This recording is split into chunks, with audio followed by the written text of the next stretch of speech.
آله وأصحابه وأتباعه ومن والاه. Dear brothers, arrogance and seeing yourself as greater than others is one of the major sins in Islam. The Prophet ﷺ said, "He who has in his heart an anti-sway of arrogance will not enter Jannah." That is because the one who sees himself as great, he tries to share with Allah one of the attributes that Allah alone can have this attribute, because He is the only al-mutakabbir, the possessor of greatness. And the arrogant person, in the day of judgment, Allah will deal with him as He was dealing with people, as he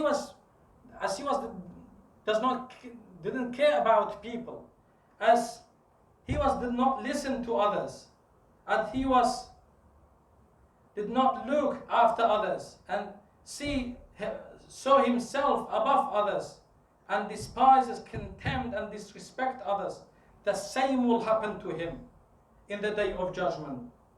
The Prophet ﷺ said, in the day of judgment, one of the people that Allah will not speak to him, nor will He purify him, nor will look at him, and he will have a painful punishment, is the one who is arrogant and proud of himself unjustly.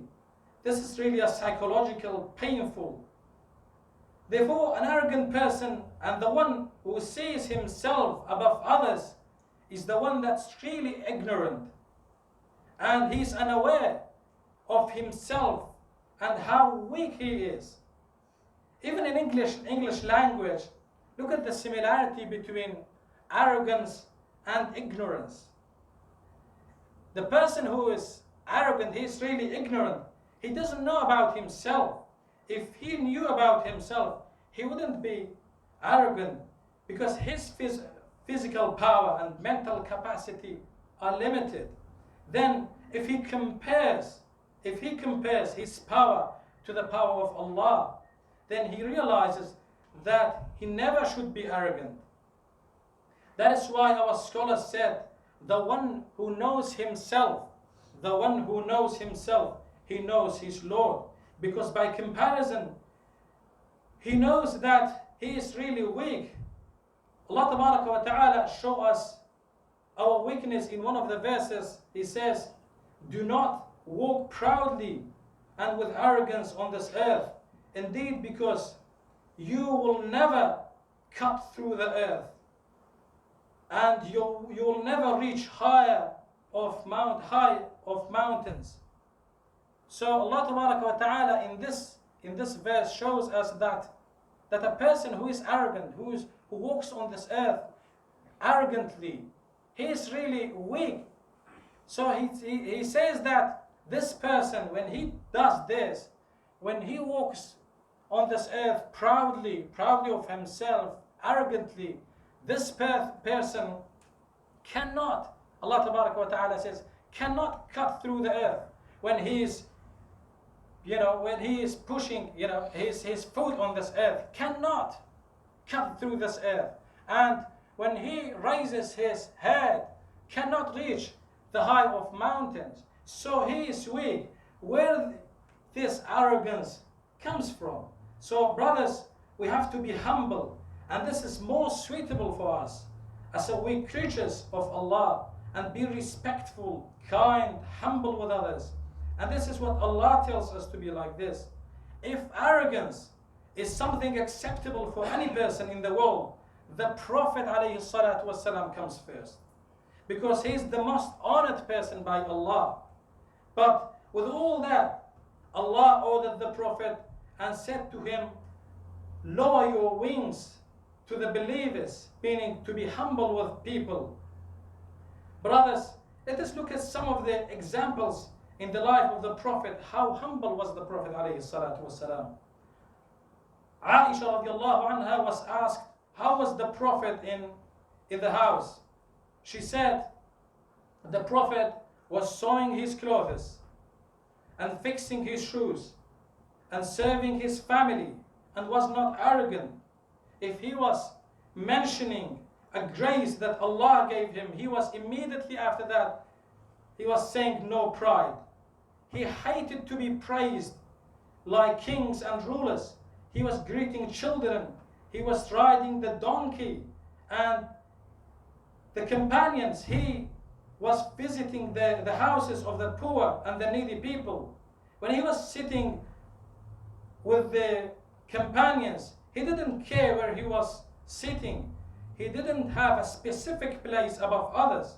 The Prophet sometimes he was telling his companions to walk in front of him, and he was walking behind them just to teach them that this is how the leaders of Muslims should be to serve others, not to be served. The Prophet listened to other different views of the people and their complaints. Poor widows and servants were taking the hand of the Prophet, and the Prophet was going with them until he was satisfying their needs. Sometimes the companions disagreed with him, and the Prophet ﷺ didn't become angry with them. Bedouins were coming to the Prophet and were disrespectfully shouting at him and saying, "O Muhammad," without saying, "O the Messenger of Allah," or "the Prophet of Allah." And the Prophet ﷺ stayed calm and remained calm. This is how the Prophet ﷺ was. His life was full of all humility to God, compassion to the believers, kindness with companions and his friends, coexistence with the others who did not believe in him, forgiveness for regretful offenders. And the Prophet became humble. When the Prophet ﷺ became humble, the companions loved the Prophet ﷺ more. That's because the Prophet ﷺ says, whoever become humble with people, Allah will raise him in status. And really Allah make people to love and respect him. And this is how a more person becomes humble, the more people would respect him. The more you serve others, the more you become humble, the more Allah Tabaraka wa Ta'ala raises you and exalts you. It's like a ball. It's like a ball. The stronger you drop the ball, the higher it bounces and goes up. This is how we are. This is the more we become humble, the more Allah Tabaraka wa Ta'ala raises up. We ask Allah Tabaraka wa Ta'ala to protect us from arrogance. We ask Allah Tabaraka wa Ta'ala to make us humble. أقول قولي هذا واستغفر الله لي ولكم. اللهم اغفر للمؤمنين والمؤمنات والمسلمين والمسلمات الأحياء منهم والأموات إنك سميع قريب مجيب الدعوات. اللهم ارحمنا. اللهم إنا نسألك الهدى والتقى والعفاف والغنى. اللهم إنا نسألك الهدى والتقى والعفاف والغنى. اللهم إنا نسألك الجنة وما قرب إليها من قول أو عمل، ونعوذ بك من النار وما قرب إليها من قول أو عمل. اللهم انصر المسلمين المستضعفين في كل مكان. اللهم انصر المسلمين المستضعفين في كل مكان. اللهم انتقم من هؤلاء الجبابرة، من هؤلاء الطغاة الذين يظلمون الناس بسبب فقط أنهم يدعون إلى هذه الكرامة التي أنت أعطيتهم. يا رب انتقم من هؤلاء الظالمين. يا رب كن عونا لهؤلاء المظلومين. يا رب كن عونا لهؤلاء المظلومين. ربنا آتنا في الدنيا حسنة وفي الآخرة حسنة وقنا عذاب النار. ربنا تقبل منا إنك أنت السميع العليم، وتب علينا إنك أنت التواب الرحيم. إن الله يأمر بالعدل والإحسان وإيتاء ذي القربى وينهى عن الفحشاء والمنكر والبغي يعظكم لعلكم تذكرون، ولذكر الله أكبر. أقم الصلاة يرحمك الله.